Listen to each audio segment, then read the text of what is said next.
One night I am standing in front of Mindy's restaurant on Broadway, thinking of practically nothing whatever, when all of a sudden I feel a very terrible pain in my left foot.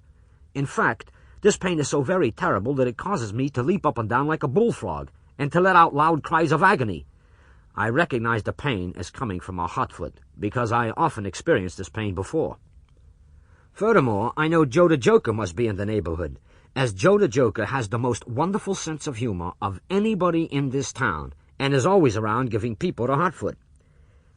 The way you give a hot foot is to sneak up behind some guy and stick a paper match in his shoe between the sole and the upper, along about where his little toe ought to be, and then light the match. By and by, the guy will feel a terrible pain in his foot, and will start stamping around and hollering and carrying on generally, and it is always a most comical sight and a wonderful laugh to one and all to see him suffer. No one in the world can give a hot foot as good as Joe the Joker, because it takes a guy who can sneak up very quiet on the guy who is to get the hot foot.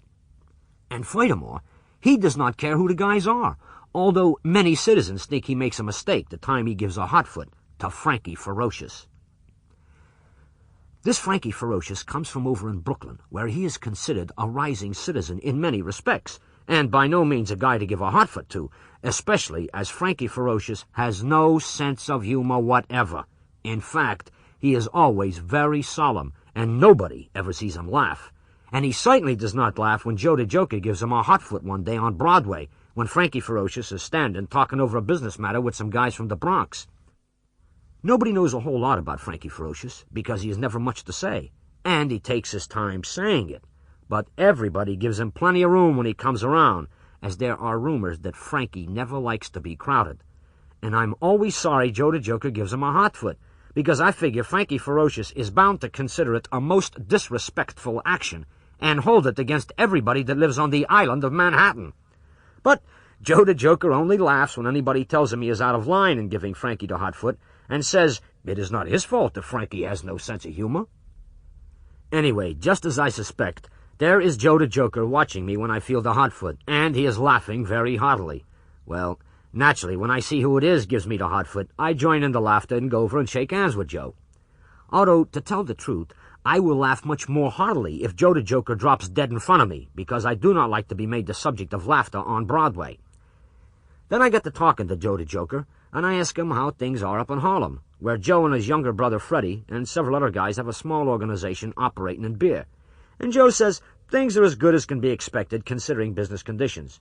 Then I ask him how Rosa is getting along, this Rosa being Joe the Joker's ever-loving wife. Well, at this question, Joe the Joker starts laughing, and I can see that something appeals to his sense of humor. Finally, he speaks as follows. Why, he says, "Do you not hear the news about Rosa? She takes the wind on me a couple of months ago for my friend Frankie Ferocious, and is living in an apartment over in Brooklyn right near his house." Well, when Joe the Joker quiets down a bit, I ask him what is funny about the proposition.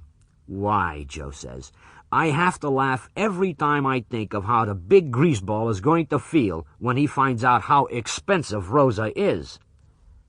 Now, I judge from what Joe the Joker tells me that Frankie Ferocious knows Rosa before Joe marries her, and is always pitching to her even after she is Joe's ever-loving wife. And about the time Frankie Ferocious commences to be a rising citizen of Brooklyn, things begin breaking a little tough for Joe the Joker, what with the Depression and all, and he has to economize on Rosa in spots, and if there is one thing Rosa cannot stand, it is being economized on. Along about now, Joe the Joker gives Frankie Ferocious the hot foot, and just as many citizens state at the time, it is a mistake. For Frankie starts calling Rosa up more than somewhat, and speaking of what a nice place Brooklyn is to live in, and between... Sample complete. Ready to continue?